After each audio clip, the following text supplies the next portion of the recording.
रक्षकच भक्षक झालेत. महिला डॉक्टरवर पोस्टमॉर्टम रिपोर्टमध्ये फेरफारसाठी रणजितसिंह निंबाळकरांचा दबाव होता.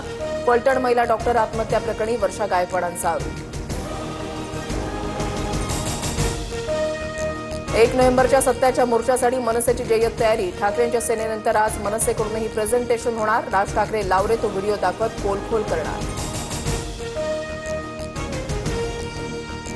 मोर्चाचं नियोजन अनेक दिवसांपासून सुरू. प्रश्न भाजपला नाही तर निवडणूक आयोगाला आहे. संदीप देशपांडेंची प्रतिक्रिया.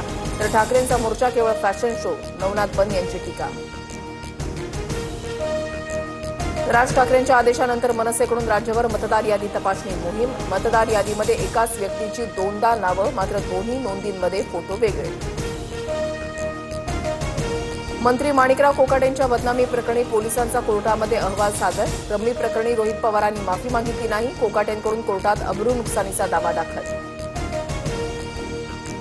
लाडकी बहीण योजनेसाठी सामाजिक न्याय विभागाकडून 410 कोटींचा निधी वितरित. 18 नोव्हेंबरपूर्वी ई-केवायसी पूर्ण करा. मंत्री आदित्य तटकरेंचं आवाहन.